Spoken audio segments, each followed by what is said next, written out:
En esta mañana, yo quiero invitarles a buscar en sus Biblias, en la carta a los Hebreos, en el capítulo 9. Por favor, si me pueden acompañar allí en sus Biblias.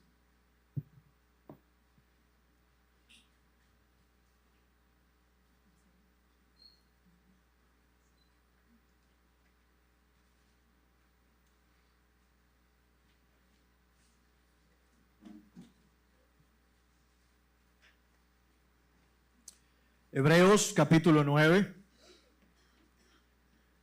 y estaremos estudiando los versículos 1 al 15. Y me gustaría leer al menos los primeros 8 versículos, hasta el versículo 10, podemos leer, para ponernos en contexto de lo que hablaremos en el día de hoy. Dice así la Escritura, Hebreos 9, versículo 1.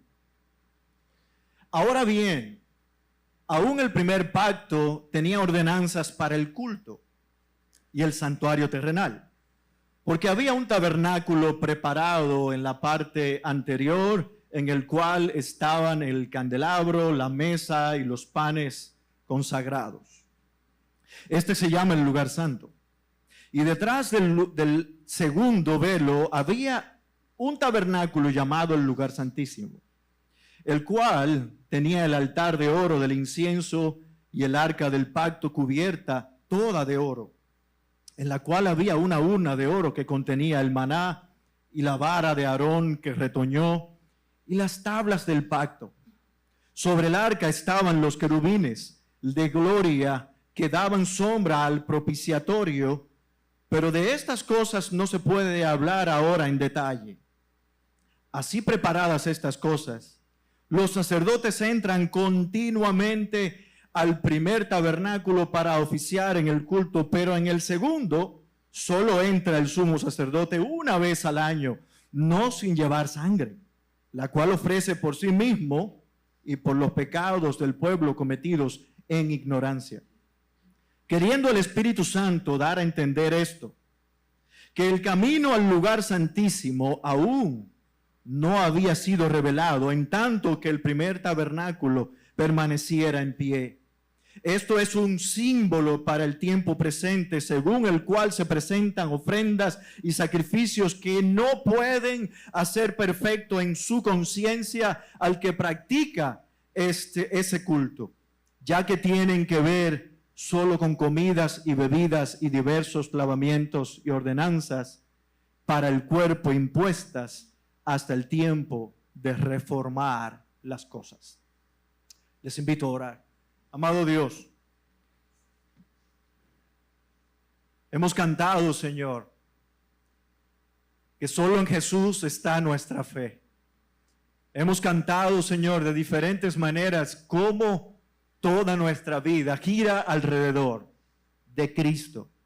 Él es aquel a quien tú designaste desde la eternidad pasada para nuestra salvación.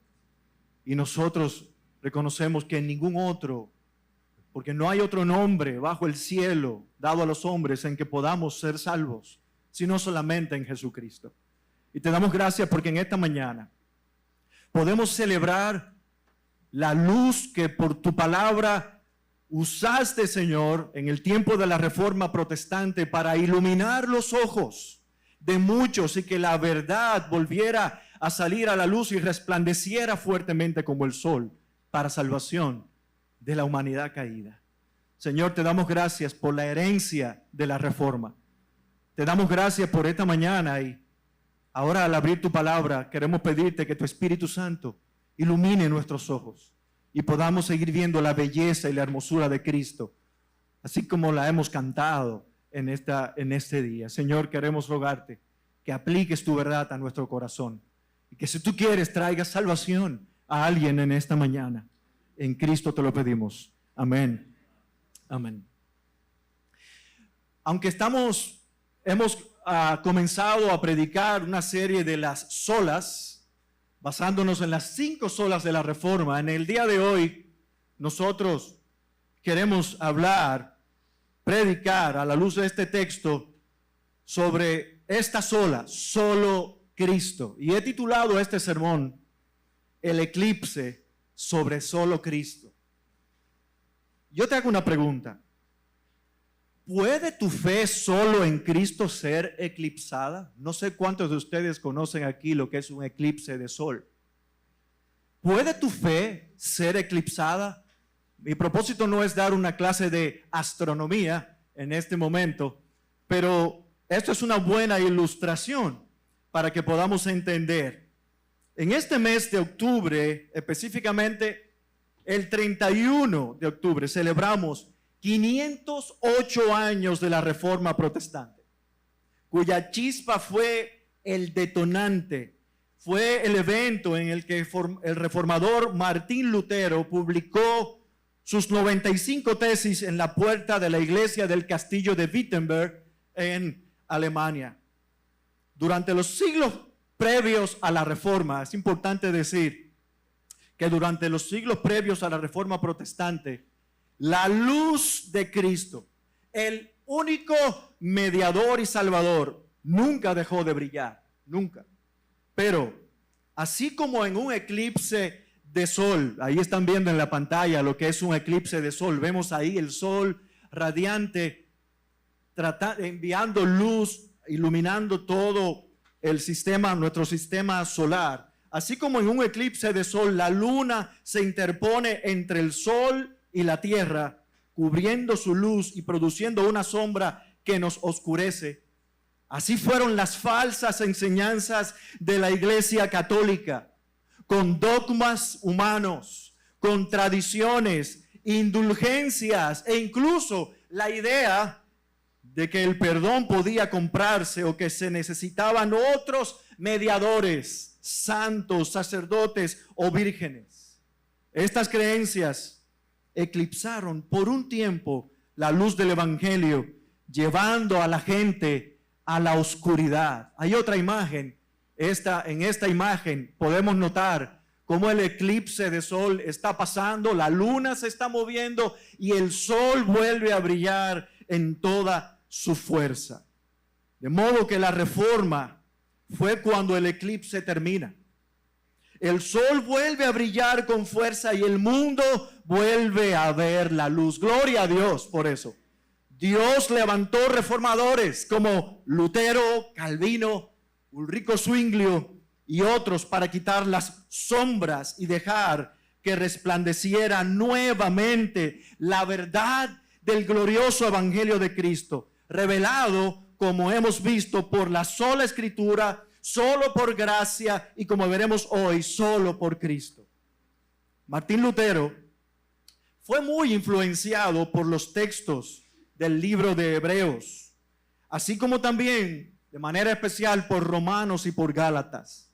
Lo que Dios usó no solo para que llegara a conocer a Cristo mismo, sino para proclamar la verdad del evangelio en el seno de la Iglesia Católica Romana de entonces. Y es por eso que quiero tomar este texto que leímos hace un rato de la carta a los Hebreos para hacer un paralelo entre la desviación por la incredulidad en la obra de Cristo, de solo Cristo, de la iglesia en los tiempos de Lutero, y la potencial incredulidad de los creyentes judíos, receptores de esta carta a los Hebreos, en la tentación de alejarse, de poner solo su fe en Cristo y volver a los rituales a través de mediadores y de sacrificios levíticos para agradar a Dios.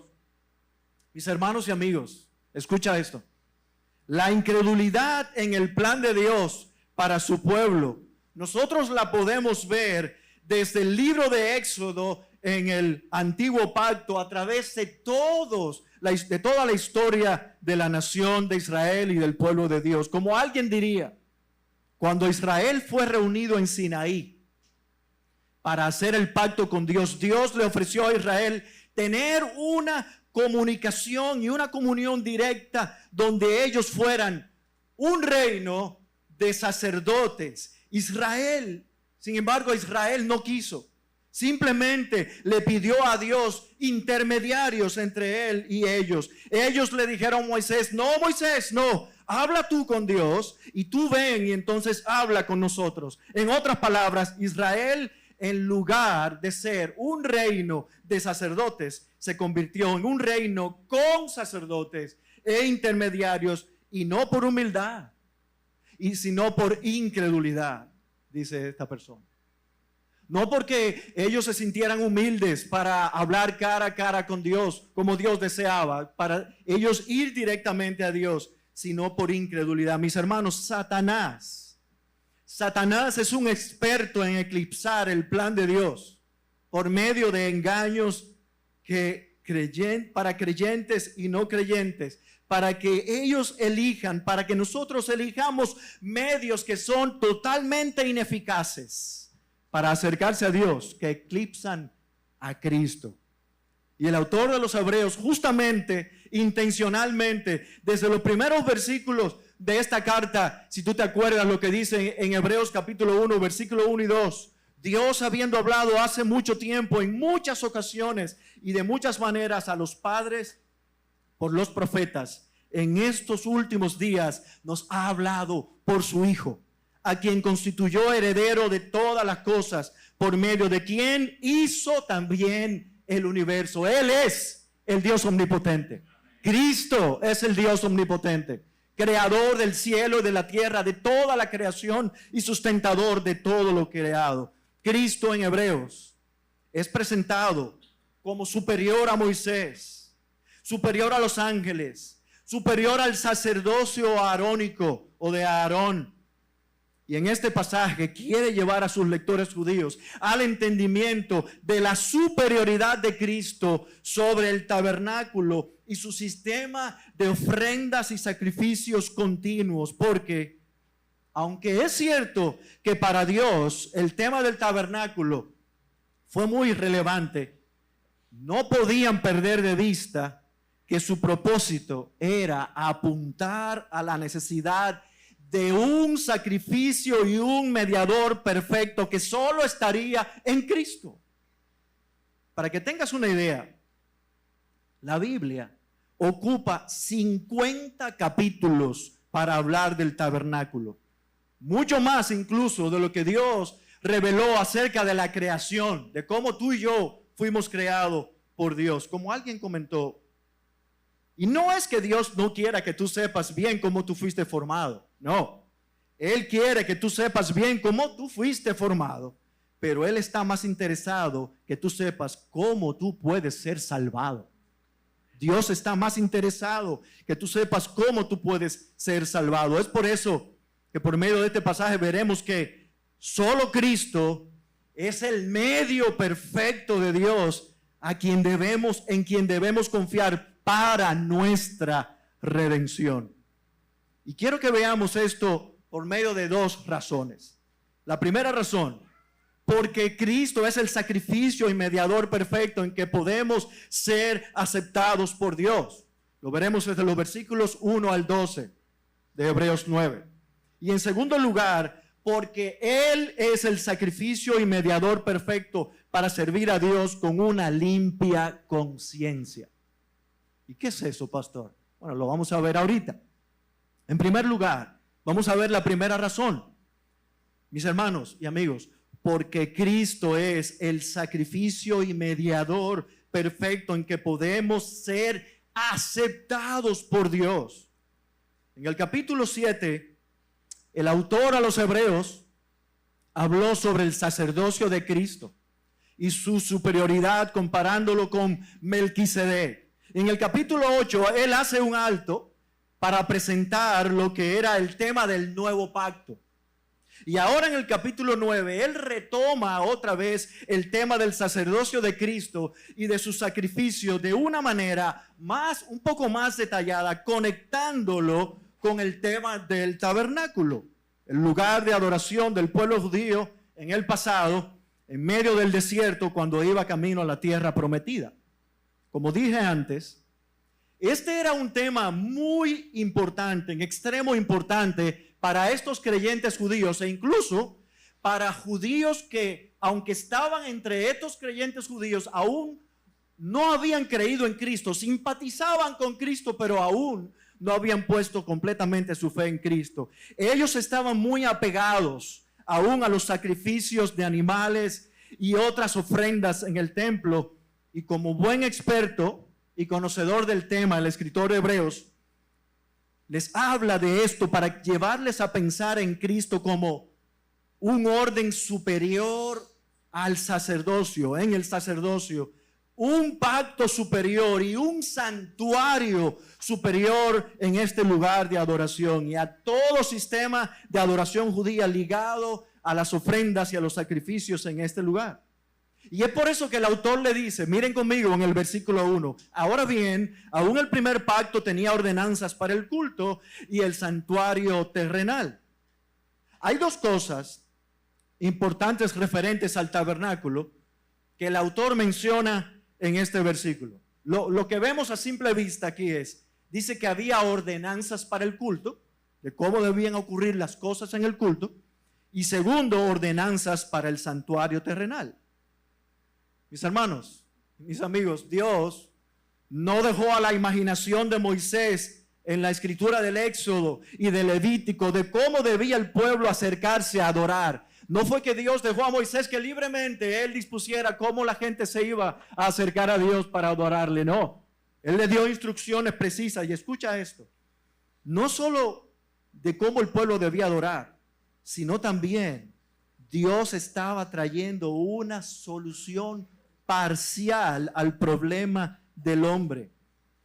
El problema del hombre, mis hermanos y amigos, no es tener un mejor gobierno o la erradicación de la pobreza, la desigualdad social, etcétera, etcétera, etcétera. El pecado es el gran problema del hombre.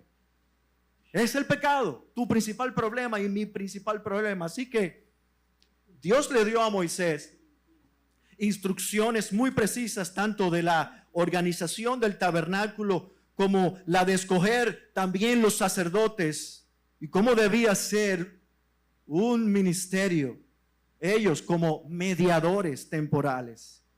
Y esta es la explicación de cómo estaba conformado el tabernáculo. Hay una imagen, si pueden presentar la anterior en la pantalla. Esa es para que tengamos una idea de, yo sé que no se ve tal vez tan claramente por el tamaño de la imagen en las pantallas, pero esa es más o menos la idea de cómo estaba conformado, de lo que ocurría allí en el tabernáculo, donde Dios manifestaba su Shekinah, su presencia, cuando se realizaban los sacrificios en el lugar santísimo. Miren lo que dicen conmigo en el versículo 2. Si pueden presentar la otra imagen, que es una imagen vertical hacia abajo. Dice, porque había un tabernáculo preparado en la parte anterior, en el cual estaban el candelabro, la mesa y los panes consagrados. Este se llama el lugar santo. Y detrás del segundo velo había un tabernáculo llamado el lugar santísimo, el cual tenía el altar de oro del incienso y el arca del pacto cubierta toda de oro, en la cual había una urna de oro que contenía el maná y la vara de Aarón que retoñó y las tablas del pacto. Sobre el arca estaban los querubines de gloria que daban sombra al propiciatorio. Pero estas cosas, o de estas cosas, no se puede hablar ahora en detalle. Nosotros estamos viendo ahí las diferentes partes. Si la pueden ver, de mi derecha a izquierda está lo que es el atrio, ahí está el lavacro, el lugar de los donde se quemaban las grosuras de este lado. Cruzando hacia este lado estaba el lugar santo, donde estaba ya una primera puerta. Entraba el sacerdote allí, los sacerdotes con el candelabro, donde se ponía la mesa del pan de la proposición, también donde se encendía el incienso. Pero justo después, en la parte extrema, estaba el lugar santísimo. Aunque el autor menciona estas partes del mobiliario del tabernáculo, que eran parte importante del culto, estas eran, como mencioné hace un momento, imagen solamente, imagen y sombra de un nuevo pacto que vendría cuando Cristo Jesús fuera manifestado por Dios como el mejor sumo sacerdote, mediador de un mejor pacto y un mejor sacrificio por el pecado. Así que, como el objetivo del escritor de Hebreos no es detenerse en los detalles del tabernáculo, él les dice, pero de estas cosas no se puede hablar ahora en detalle. De este modo, él pasa a mencionar lo que ocurría dentro del tabernáculo. Mira conmigo, versículo 6. Así preparadas estas cosas, los sacerdotes entran continuamente al primer tabernáculo para oficiar el culto. Pero en el segundo, solo entra el sumo sacerdote una vez al año, no sin llevar sangre, la cual ofrece por sí mismo y por los pecados del pueblo cometidos en ignorancia. Había algo central en el culto del tabernáculo que Moisés no debía olvidar. Además de las ofrendas presentadas por los sacerdotes en el lugar santo, había algo que Moisés no podía olvidar, y era el derramamiento de sangre. Había una víctima inocente que debía pagar no solo por el pecado del pueblo, sino también por los pecados del mismo sacerdote y del sumo sacerdote que entraba al lugar santísimo para ofrecerla una vez al año, año tras año. Animales inocentes debían ser sacrificados y su sangre derramada como expiación de la culpa por el pecado ante un Dios que es 3 veces santo. Tal vez así, o tal es así, que el autor a los Hebreos, en el capítulo 9, lo deja muy claro. En el mismo versículo, en este mismo capítulo 9, pero en el versículo 22, mira conmigo lo que dice. Y según la ley, casi todo ha de ser purificado con sangre, y sin derramamiento de sangre no hay perdón. Albert Mohler menciona acerca de esto que ocurría en el lugar santísimo, de esta manera: el pecado, mis hermanos, tiene un efecto generalizado y venenoso que infecta cada parte de nuestro ser, cada una de las partes de nuestro ser.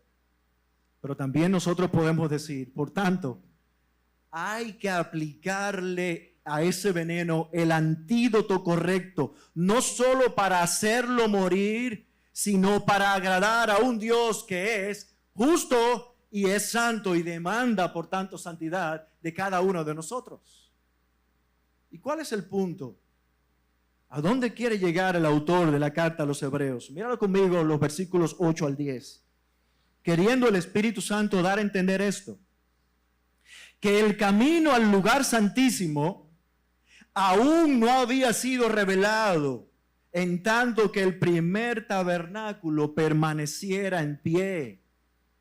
Esto es, versículo 9, esto es un símbolo, dice el autor a los Hebreos. Esta palabra símbolo, esta palabra griega parabolé, que en español es nuestra palabra parábola, de modo que el tabernáculo y todo lo que se hacía dentro de él era una parábola de la imposibilidad de tener una intimidad permanente con Dios hasta la llegada de Cristo, el sacrificio y sumo sacerdote perfecto y eterno. Y dice el texto, esto es un símbolo para el tiempo presente. Él le dice, para este tiempo en que ustedes están escuchando esta explicación del Evangelio, según el cual se presentan ofrendas y sacrificios que no pueden hacer perfecto en su conciencia al que practica este culto, ya que tienen que ver solo con comidas y bebidas y diversos lavamientos, ordenanzas para el cuerpo impuestas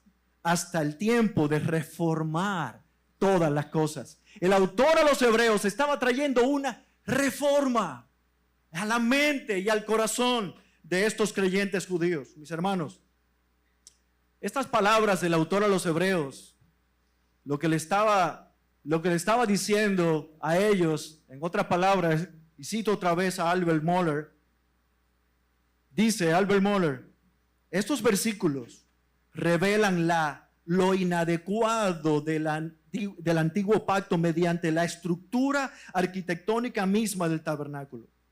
El muro divisorio o la cortina entre la presencia de Dios y el pueblo deberían haber causado un anhelo en las personas de que llegara el día cuando el muro caería, cuando el velo sería roto y pudieran tener comunión con Dios cara a cara.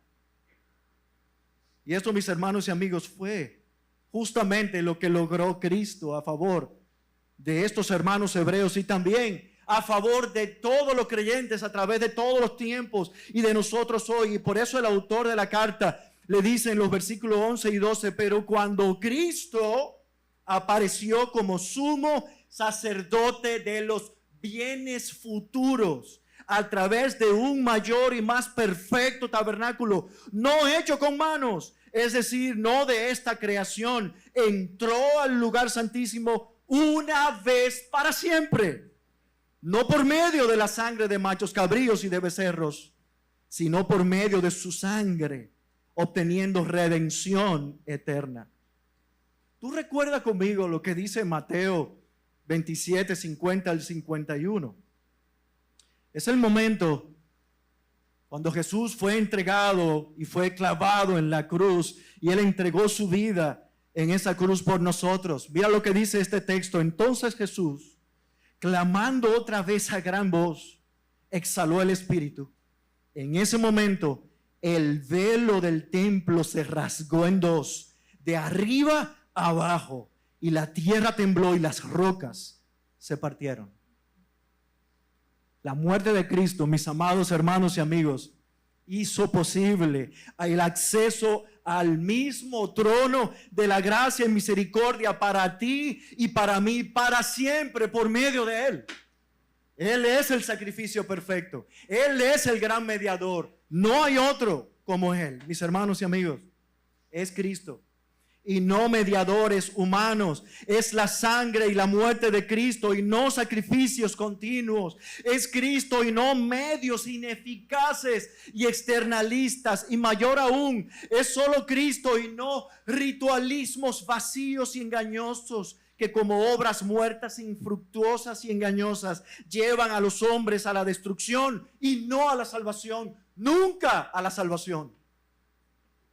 Y justamente a esto se refirió Martín Lutero en varias de sus tesis clavadas en la puerta de la iglesia del castillo de Wittenberg en Alemania.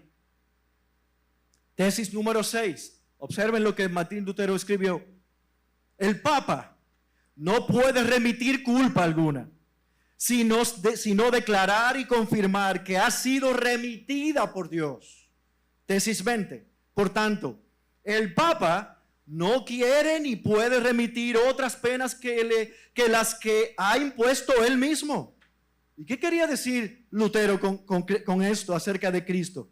Mis hermanos y amigos, el perdón no viene de autoridades humanas, sino solo de Dios en Cristo Jesús, el único mediador. Ningún poder eclesiástico puede reemplazar la obra redentora de Cristo. Ninguno. La tesis 27. Predican vanidades humanas quienes dicen que en cuanto suena la moneda en el cofre, el alma vuela al purgatorio. Había un monje dominico llamado Johann Tetzel, que era muy hábil. Y él decía, cuando la moneda suena en el fondo del arca, un alma sale del purgatorio, animando a que muchos pusieran monedas allí para que alguien, algún familiar o amigo saliera del purgatorio, o incluso para acumular méritos para ellos, para su salvación. Él era muy persuasivo, Johann Tetzel. Y Martín Lutero teológicamente se enardeció en su corazón. Y él dice además, la tesis 35, no se predica correctamente a los que dicen que bastan las indulgencias para la salvación. Tesis 36, todo cristiano verdaderamente arrepentido, escucha, tiene derecho a la remisión plena del castigo y de la culpa, aún sin carta de indulgencia. ¿Y qué quería decir Lutero? acerca de Cristo. Y es esto, como cantábamos ahorita, Jesucristo basta. La fe en Cristo basta. El creyente no necesita mediadores adicionales ni certificados religiosos. Lutero reafirma que Cristo es suficiente para el perdón completo y eterno del creyente. Gloria a Dios por eso. El eclipse estaba siendo quitado. Yo creo que es muy importante aclarar aquí que Martín Lutero no perseguía iniciar una revolución en ese tiempo, más bien provocar una discusión teológica. Incluso cuando él clavó las 95 tesis en la puerta de la iglesia del castillo de Wittenberg, él las clavó en latín, porque él estaba desafiando a los teólogos católicos de su tiempo para discutir de esas verdades que eran contra las enseñanzas de la iglesia católica. Él lo que quería era cómo la iglesia católica debía corregir los errores de esa enseñanza y práctica que estaban eclipsando la verdadera enseñanza del evangelio, como hemos visto, expresada solo por las escrituras, solo por la gracia y solo por Cristo. Ese era el propósito de Lutero. Las indulgencias en los días de Lutero tenían un fin. Tenían el fin de financiar, escuchen esto, la Basílica de San Pedro en Roma, promovida por el Papa León X, pagar las deudas del arzobispo Alberto de Maguncia, quien había pedido préstamos para comprar un nombramiento eclesiástico y también para financiar la guerra contra los turcos. Y con ese instrumento de obras muertas y engañoso de las indulgencias, el magisterio de la iglesia, la autoridad papal y la mediación de María como corredentora, muchos fueron engañados hasta el día de hoy. Todavía muchos en el día de hoy siguen con el velo, con el eclipse delante de sus ojos, hasta que Cristo esclarezca y puedan ver su hermosura. Pero escuchen esto, mis hermanos. La iglesia evangélica de hoy necesita también una reforma en la mente y en el corazón, como la necesitaron aquellos hebreos y la iglesia medieval en tiempos de Lutero. El nuevo evangelicalismo ha dado más énfasis hoy. Ven y recibe tu milagro. Ven y ponte bajo la cobertura de fulano o de mengano. Ven y siembra tu dinero y serás bendecido por Dios.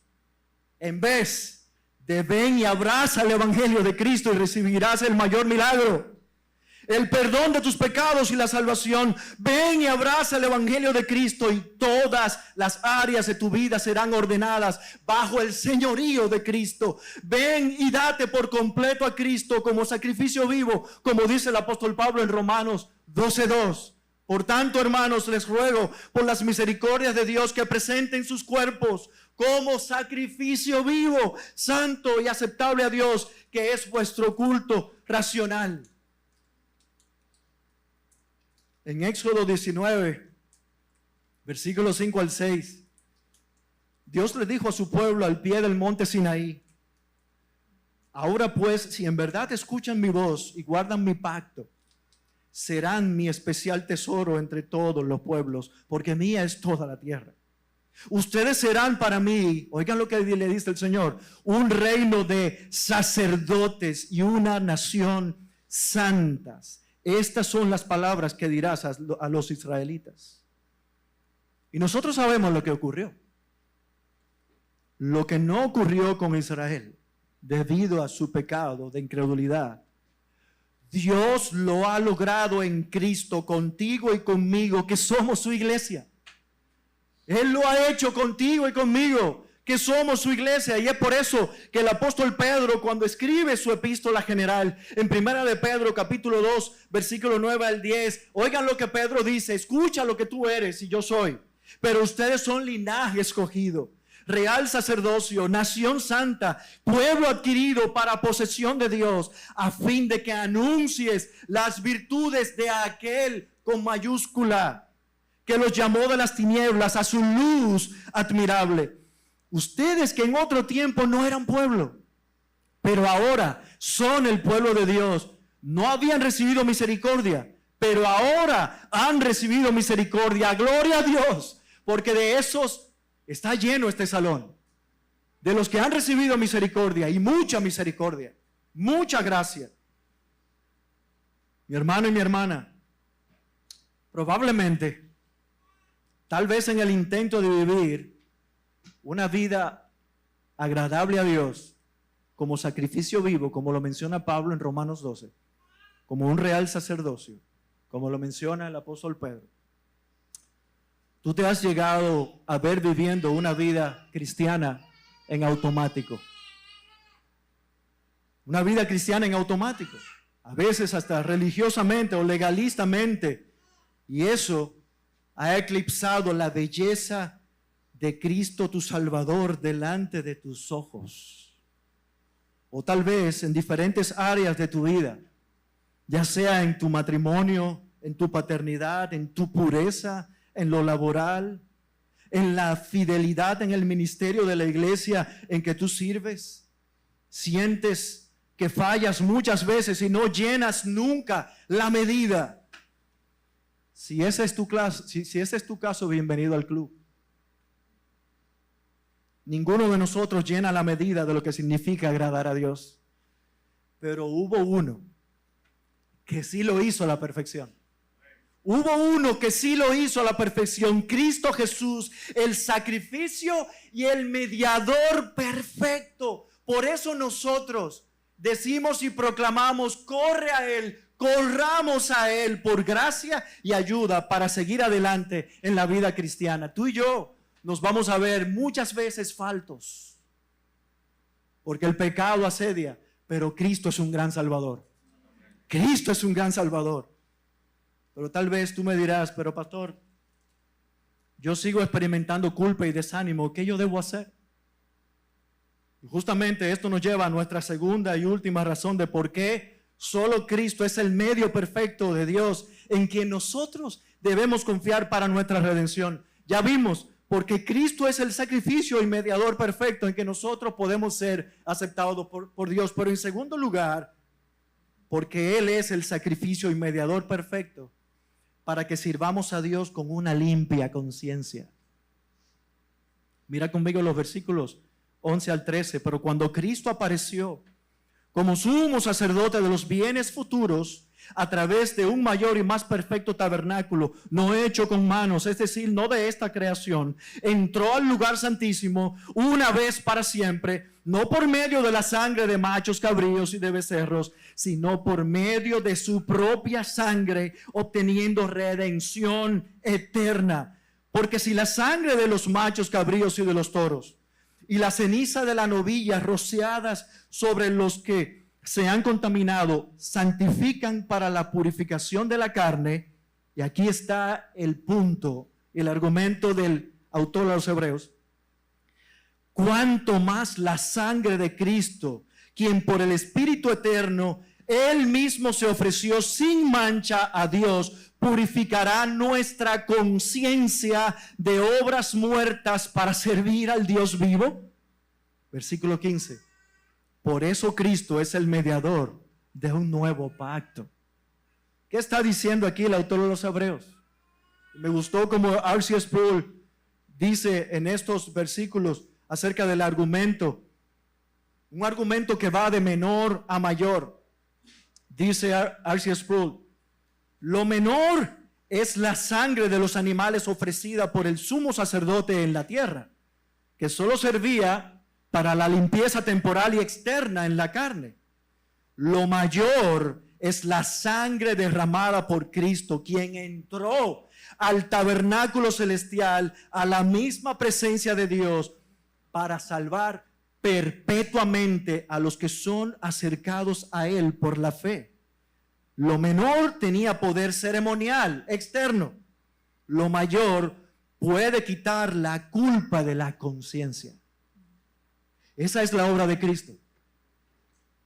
De modo que, mis hermanos, lo que el autor a los Hebreos les está diciendo a estos creyentes es esto, que los sacrificios y ofrenda de animales en el tabernáculo del antiguo pacto no pueden llegar a quitar la conciencia culpable de pecado de la persona que presenta el animal sacrificado, ni tampoco podían darle un perdón total de los pecados. Cuando ellos hacían eso, lo debían hacer con su fe puesta en el futuro, mirando al sacrificio y mediador perfecto que era Cristo, que ellos necesitaban y que tú y yo necesitábamos. ¿Qué es la conciencia? La conciencia, mis hermanos y amigos, es ese conocimiento del bien y del mal que Dios ha puesto en todos nosotros como una brújula moral que nos orienta hacia dónde debemos ir, qué está bien y qué está mal. El pastor Erwin Lutzer lo dice de esta manera: nuestra conciencia tiene el poder para bendecirnos o para condenarnos. Puede llevarnos a lograr proezas para Dios o puede arrastrarnos al enojo, al insomnio. ¿Has perdido tú el sueño alguna vez por tu conciencia? Y a una espiral de desesperanza. Esta voz interna no se satisface con nuestros raciocinios. No se satisface con eso.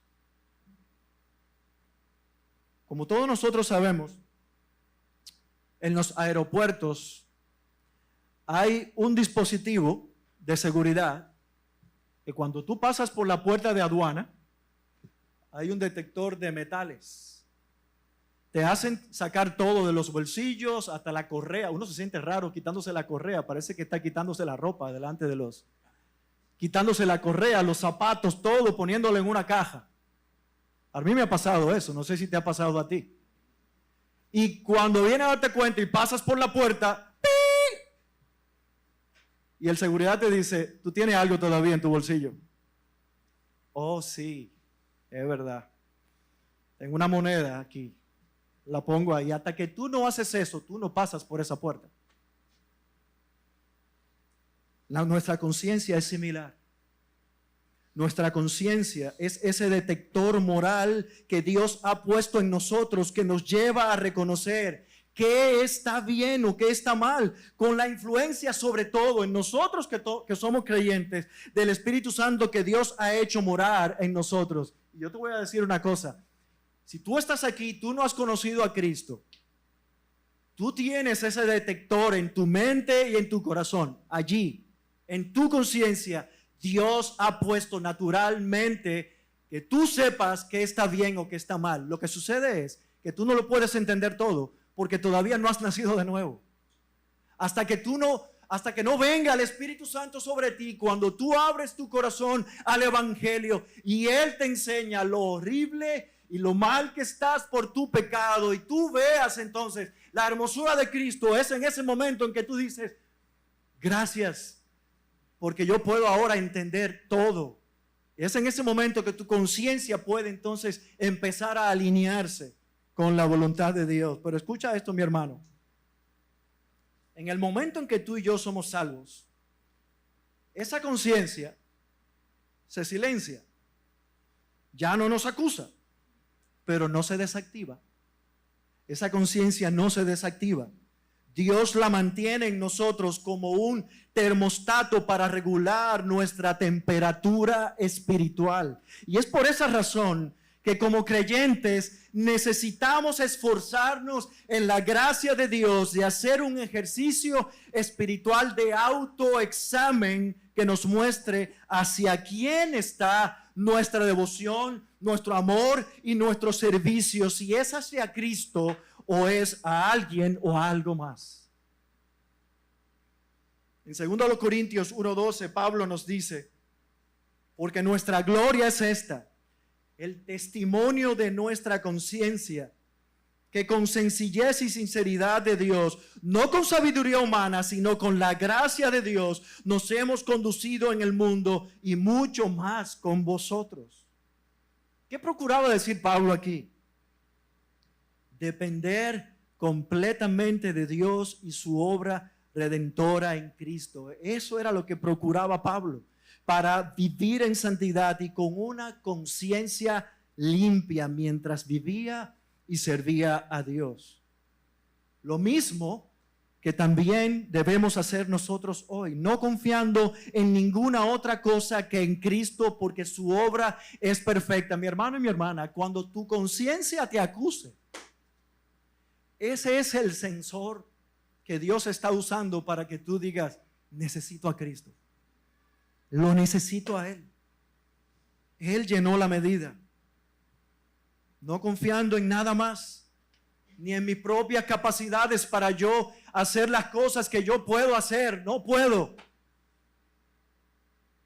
Yo le quiero confesar que muchas veces, usando los talentos o los dones que el Señor me ha dado a mí, puede ser que tú te veas así también. Puedas verte en algún momento haciendo las cosas en automático, como yo mencioné. Haciendo las cosas en automático. Y perdemos de vista para quién lo hacemos.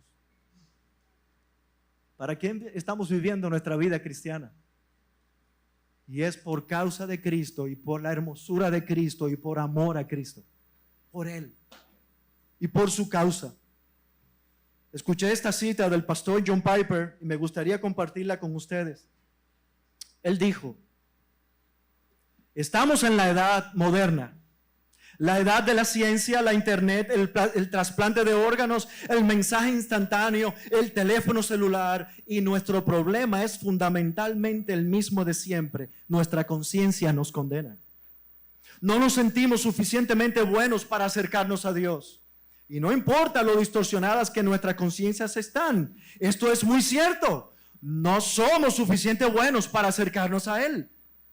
Podemos mutilarnos y practicar 100 formas de penitencia y masoquismo y el resultado será el mismo. La mancha queda y la muerte aterroriza. Sabemos que nuestra conciencia está mancillada, no con cosas externas como tocar un cadáver o comer un pedazo de cerdo. Jesús dijo que lo que sale de la persona es lo que contamina, no lo que entra. Estamos contaminados por el orgullo y la lástima propia, y la amargura y la envidia, los celos y la codicia y la apatía y el temor y las acciones que la alimentan. Estas son todas obras muertas. No tienen vida espiritual en ellas. No proceden de una vida nueva, proceden de la muerte y conducen a la muerte. Por eso es que nos hacen sentir sin esperanza en nuestra conciencia. La única respuesta en estos tiempos modernos, como las otras épocas, es la sangre de Cristo. Cuando nuestra conciencia se levante y nos condene, ¿hacia dónde nos volveremos? Dice Piper. Nos volveremos a Cristo, volveremos al sufrimiento y a la muerte de Cristo, a la sangre de Cristo. Este es el único agente limpiador en el universo que puede dar descanso a la conciencia en la vida y paz en la muerte. Gloria a Dios por eso.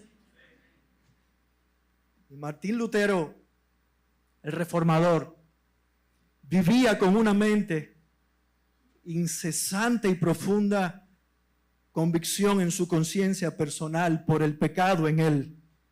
Por años él trató de encontrar la paz interior por medio de penitencias y confesiones y obras. Pero el sentimiento de culpa seguía igual o peor, hasta que Dios abrió sus ojos con un pasaje clásico en Romanos 1:17, porque en el Evangelio la justicia de Dios se revela por fe y para fe, como está escrito, mas el justo por la fe vivirá. Lutero llegó a entender que la justicia de Dios no era un castigo, sino un don gratuito que justifica al pecador por la fe y los méritos en Cristo.